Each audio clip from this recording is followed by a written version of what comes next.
જય સોમનાથ, જય ગુજરાત. ફરી એક વખત સ્વાગત છે આપનું એસપી એજ્યુકેશન બ્લોગમાં. આ વિડીયોમાં જોઈશું આપણે દાખલા નંબર 11 સલોની કે મીરા લિમિટેડ કંપનીનો નોંધણી પહેલાનો અને નોંધણી પછીના નફાના યુનિટ અંગેનો દાખલો, જે સૌરાષ્ટ્ર યુનિવર્સિટી 2012 અને સૌરાષ્ટ્ર યુનિવર્સિટી 2024માં પ્રશ્ન નંબર 3ના આથવામાં પૂછાયેલ છે તેનો ઉકેલ. દાખલો ગણતા પહેલા સૌપ્રથમ આપણે જોઈશું દાખલાની રકમ અને ત્યારબાદ કરીશું દાખલાની ગણતરી. તો દાખલાની રકમ આ પ્રમાણે છે. નીચેની માહિતી પરથી સલોની કે મીરા કંપની લિમિટેડનો નોંધણી પહેલાનો અને નોંધણી પછીનો નફો શોધી કાઢો. ધંધાની ખરીદ કિંમત છે ખરીદ તારીખ 1/1/2025. નોંધણીનું પ્રમાણપત્ર મળ્યાની તારીખ છે 30/4/2025. મીરા લિમિટેડનું હિસાબી વર્ષ તારીખ 31/12/2025ના રોજ પૂરું થાય છે. જ્યારે વર્ષ 2025નો કાચો નફો ₹28,000 છે, પગાર ₹15,000 છે, પ્રાથમિક ખર્ચ માંડી વાળેલ ₹500 છે, ડૂબેલ લેણું ₹700 છે, પરચુરણ ખર્ચ ₹1200 છે, ડિરેક્ટર ફી ₹2000 છે, મળેલ ભાડું ₹600 અને મળેલ વ્યાજ ₹300 છે.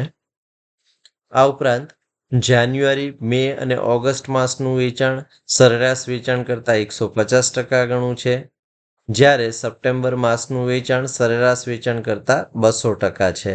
ફેબ્રુઆરી માસનું વેચાણ સરેરાશ વેચાણ કરતાં 50% છે, જ્યારે બાકીનું વેચાણ બાકીના સમય દરમિયાન એકસરખા ધોરણે થયું છે. આ દાખલો સૌરાષ્ટ્ર યુનિવર્સિટી 2012માં સલોની લિમિટેડ નામથી પૂછાઈ ગયેલ છે, જ્યારે 2024માં આ દાખલો મીરા લિમિટેડના નામથી પૂછાયેલો છે. રકમમાં કોઈ જ તફાવત નથી. તો દાખલો ગણતા પહેલા સૌપ્રથમ આપણે બનાવવાનું છે નોંધણી પહેલાનો અને નોંધણી પછીનો નફો નુકસાનની ફાળવણી દર્શાવતું પત્રક. તો વિદ્યાર્થી મિત્રો, આપણે એક પાનામાં આવી રીતે પત્રક તૈયાર કરી લેવાનું છે. હેડિંગ આપવાનું છે નોંધણી પહેલા અને નોંધણી પછીનો નફો નુકસાનનું ફાળવણી દર્શાવતું પત્રક. અહીંયા સમયનું પ્રમાણ દર્શાવીશું, જ્યારે આ બાજુ વેચાણનું પ્રમાણ દર્શાવીશું. ત્યારબાદ વિગત, ફાળવણીનો આધાર, રકમ, નોંધણી પહેલા ખર્ચા, આવક, નોંધણી પછી ખર્ચા અને આવક દર્શાવીશું. તો આવી રીતે એક પાનામાં પત્રક તૈયાર થઈ ગયા બાદ સૌપ્રથમ આપણે સમયના પ્રમાણની ગણતરી કરવાની છે અને ત્યારબાદ આપણે વેચાણના પ્રમાણની ગણતરી કરીશું અને ત્યારબાદ એક પછી એક વિગત પત્રકમાં મૂકતા જઈશું અને નફો શોધી કાઢીશું. તો સૌપ્રથમ આપણે સમયના પ્રમાણની ગણતરી કરવાની છે. તો સમયના પ્રમાણ અંગેની વિગતો આપણને દાખલામાં આપી છે. ધંધાની ખરીદ તારીખ આપી છે, નોંધણીનું પ્રમાણપત્ર મળ્યા તારીખ આપી છે અને હિસાબી વર્ષ પૂરું થવાની તારીખ આપણને આપી છે. તેના પરથી આપણે સમયના પ્રમાણની ગણતરી કરીશું. તો નોંધ નંબર 1 કરીશું સમયના પ્રમાણની ગણતરી. તો ધંધાની ખરીદ તારીખ છે 1/1/2025 અને નોંધણીનું પ્રમાણપત્ર મળ્યા તારીખ છે 30/4/2025. એટલે કે 1/1/25 થી 30/4/25નો જે સમયગાળો છે એ નોંધણી પહેલાનો સમયગાળો થશે. તેથી નોંધણી પહેલાનો સમય બરાબર તારીખ 1/1/2025 થી તારીખ 30/4/2025 બરાબર 4 માસ. ત્યારબાદ નોંધણી પછીનો સમય ગણીએ તો 1/5/25 થી 31/12/25નો થશે, એટલે કે 8 માસ થશે. એટલે કે નોંધણી પછીનો સમય બરાબર 1/5/25 થી તારીખ 31/12/2025, એટલે કે 8 માસ. આમ નોંધણી પહેલાનો સમય 4 માસ છે અને નોંધણી પછીનો સમય 8 માસ છે. તો પ્રમાણ થશે 1/4 1/2. તો આપણે સમયના પ્રમાણની ગણતરી કરીશું. તો પ્રમાણ ગણીશું તો વિગત, નોંધણી પહેલા અને નોંધણી પછી. વિગતમાં લખીશું માસ. નોંધણી પહેલા 4 માસ છે અને નોંધણી પછી 8 માસ છે. તો પ્રમાણ મળશે આપણને 1/2. તો નોંધણી પહેલાનું અને નોંધણી પછીનું સમયનું પ્રમાણ મળ્યું છે આપણને 1/2, જેને આપણે પત્રકમાં દર્શાવી દેવાનું છે. તો પત્રકમાં આપણે અહીંયા દર્શાવી દઈશું સમયનું પ્રમાણ 1/2. હવે આપણે ગણતરી કરવાની છે વેચાણના પ્રમાણની. તો વેચાણના પ્રમાણની ગણતરી માટે આપણને વેચાણની વિગતો આપી છે, જેમાં જાન્યુઆરી, મે અને ઓગસ્ટ માસનું વેચાણ સરેરાશ વેચાણ કરતાં 150% છે, જ્યારે સપ્ટેમ્બર માસનું વેચાણ સરેરાશ વેચાણ કરતાં 200% છે, ફેબ્રુઆરી માસનું વેચાણ સરેરાશ વેચાણ કરતાં 50% છે, જ્યારે બાકીના સમય દરમિયાન એક સરખા ધોરણે વેચાણ થયું છે. તો આની પરથી આપણે વેચાણના પ્રમાણની ગણતરી કરવાની છે. તો નોંધ નંબર 2 કરીશું વેચાણના પ્રમાણની ગણતરી. તો સૌપ્રથમ આપણે આવી રીતે નોંધણી પહેલાનો સમય અને નોંધણી પછીનો સમય લખી નાખવાનો છે. જાન્યુઆરી, ફેબ્રુઆરી, મે અને ઓગસ્ટ માસનું વેચાણ છે એ 150% છે, તો જાન્યુઆરીમાં 150% દર્શાવીશું, મેમાં 150% દર્શાવીશું અને ફેબ્રુઆરીમાં 150 દર્શાવીશું.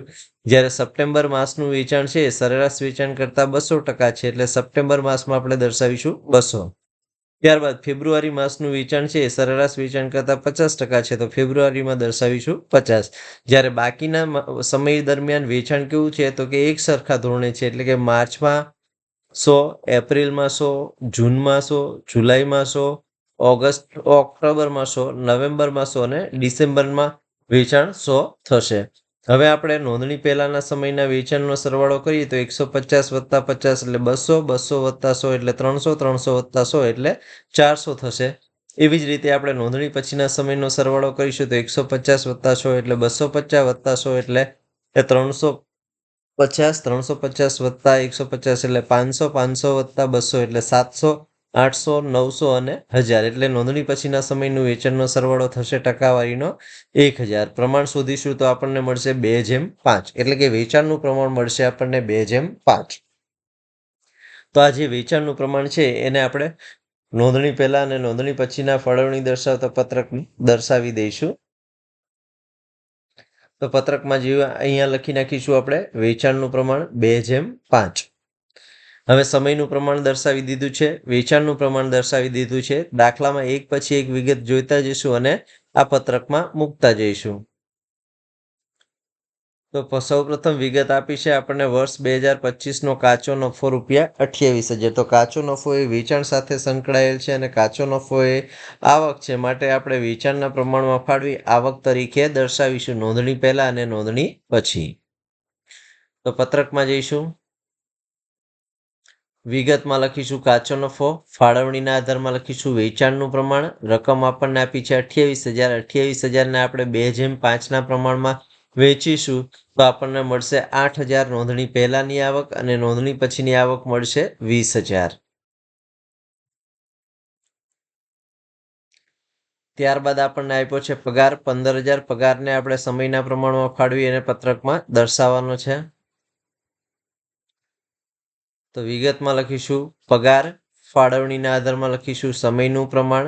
રકમ હતી 15,000. 15,000ને 1/2ના પ્રમાણમાં ફાળવીશું તો નોંધણી પહેલાના ખર્ચ તરીકે મળશે 5,000 અને નોંધણી પછીના ખર્ચ તરીકે મળશે 10,000. પગાર બાદ આપણને આપ્યો છે પ્રાથમિક ખર્ચ, માંડી વાળેલ 500. પ્રાથમિક ખર્ચ એ કંપનીની નોંધણી પછીના છે, એટલે બધા જ ખર્ચ આપણે નોંધણી પછીના ખર્ચ તરીકે દર્શાવીશું. તો પત્રકમાં જઈશું, વિગતમાં લખીશું પ્રાથમિક ખર્ચ, ફાળવણીના આધારમાં લખીશું નોંધણી પછી 500 અને નોંધણી પછીના ખર્ચ તરીકે દર્શાવીશું 500. પ્રાથમિક ખર્ચ પછીની વિગત આપણને દાખલામાં આપે છે ડૂબેલ લેણું 700. ડૂબેલ લેણું એટલે બીજા અર્થમાં એને ઘાલખાદ કહી શકાય, અને ઘાલખાદ એ વેચાણ સાથે સંકળાયેલો હોવાથી વેચાણના પ્રમાણમાં ફાળવી આપણે પત્રકમાં દર્શાવવાનું છે. તો ડૂબેલ લેણું વેચાણના પ્રમાણમાં ફાળવી આપણે પત્રકમાં દર્શાવીશું. તો વિગતમાં લખીશું ડૂબેલું લેણું, ફાળવણીના આધારમાં લખીશું વેચાણનું પ્રમાણ. રકમ હતી 700. 700ને આપણે 2/5ના પ્રમાણમાં વેચીશું તો નોંધણી પહેલા મળશે ખર્ચા ડૂબેલ લેણાના 200, જ્યારે નોંધણી પછી મળશે ડૂબેલ લેણાના ખર્ચા 500. ત્યારબાદ આપણને પરચુરણ ખર્ચ ₹1200 આપેલ છે, સમયના પ્રમાણમાં ફાળવી આપણે પત્રકમાં દર્શાવી દેવાના છે.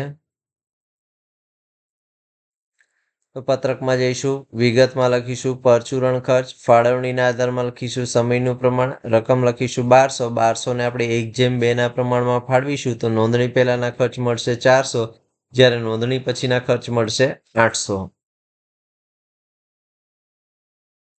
ત્યારબાદ આપણને ડિરેક્ટર ફી ₹2000 આપેલ છે. ડિરેક્ટર હંમેશા કંપનીમાં હોય એટલે ડિરેક્ટર ફી નોંધણી પછીના ખર્ચ તરીકે ગણવાની છે.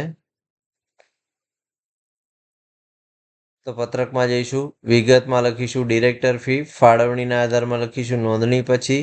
રકમમાં લખીશું 2000 અને નોંધણી પછીના ખર્ચ તરીકે દર્શાવીશું 2000. ત્યારબાદ મળેલ ભાડું ₹600 છે. તો મળેલ ભાડું એ આવક હોવાથી આપણે સમયના પ્રમાણમાં ફાળવી આવક તરીકે દર્શાવી દેવાનું છે. તો પત્રકમાં જઈશું, વિગતમાં લખીશું મળેલ ભાડું, સમયનું પ્રમાણ, રકમ હતી 600 ને આપણે 1:2 પ્રમાણમાં ફાળવીશું તો નોંધણી પહેલાની આવક તરીકે થશે 200 રૂપિયા, જ્યારે નોંધણી પછીની આવક તરીકે થશે 800 રૂપિયા. મળેલ ભાડા પછી આગળની વિગત તપાસીશું અને મૂકીશું પત્રકમાં. તો મળેલ વ્યાજ છે 300, એને પણ આપણે સમયના પ્રમાણમાં ફાળવી આવક તરીકે દર્શાવવાનું છે. તો પત્રકમાં જઈશું, વિગતમાં લખીશું મળેલ વ્યાજ, ફાળવણીના આધારમાં લખીશું સમયનું પ્રમાણ, રકમમાં લખીશું 300 ને 1:2 પ્રમાણમાં ફાળવીશું તો નોંધણી પહેલા મળશે 100 અને નોંધણી પછી મળશે 200. હવે પત્રકમાં બધી જ વિગતોની અસર અપાઈ ગઈ છે. પત્રક બંધ કરવાનું છે. પહેલા આવકનો સરવાળો કરીશું. તો આવકનો સરવાળો કરીશું તો મળશે આપણને કુલ સરવાળો 8,300. એને આપણે ખર્ચના ખાનામાં મૂકીશું. ત્યારબાદ નોંધણી પછીની જ આવકનો સરવાળો કરીશું તો મળશે આપણને 20,600, જેને આપણે ખર્ચના ખાનામાં મૂકીશું. હવે આપણે આ જે આવક આવી છે એમાંથી ખર્ચાઓ બાદ કરીશું તો આપણને મળશે નફો. તો શોધીશું આપણે નફો.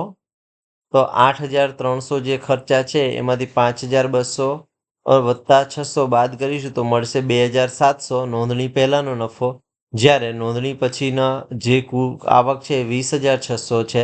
એમાંથી આપણે ખર્ચાઓ બાદ કરીશું તો મળશે આપણને ₹6,800 નોંધણી પછીનો નફો. આમ પત્રકને અંતે આપણને મળ્યો નોંધણી પછીનો પહેલાનો નફો 2,700 અને નોંધણી પછીનો નફો મળ્યો 6,800. જ્યારે પણ આ પ્રકારનો દાખલો ગણવાનો હોય ત્યારે તમારે સૌપ્રથમ સમયનું પ્રમાણ ગણવાનું, ત્યારબાદ વેચાણનું પ્રમાણ ગણવાનું, ત્યારબાદ જે તે વિગતો જોતું જવાનું. સમયના પ્રમાણ સાથે સંકળાયેલું હોય તો સમયના પ્રમાણમાં ફાળવી પત્રકમાં દર્શાવવાની છે. વેચાણ સાથે સંકળાયેલું તો વેચાણના પ્રમાણમાં ફાળવી પત્રકમાં દર્શાવવાની છે. નોંધણી પછી સંકળાયેલી હોય તો નોંધણી પછીના સમયગાળા દર્શાવવાની છે. અને બાકી જે વિગત હોય એ સૂચના મુજબ તમારે પત્રકમાં દર્શાવવાની છે, આવક અને ખર્ચાઓ. આવી રીતે બધી જ આવક અને બધા જ ખર્ચાઓ દર્શાવ્યા બાદ આવકની રકમનો સરવાળો કરવાનો છે અને ખર્ચના ખાનામાં મૂકવાનો છે અને તફાવત શોધવાનો છે. અને આ જે તફાવત મળશે એ મળશે આપણને નોંધણી પહેલાનો અને નોંધણી પછીનો નફો. જો વિડીયો ગમ્યો હોય તો વિડીયોને લાઇક કરો, લિંકને મિત્રો સાથે શેર કરો, ચેનલમાં નવા હોય તો ચેનલ સબસ્ક્રાઇબ કરો. જય સોમનાથ, જય ગુજરાત, થેન્ક યુ.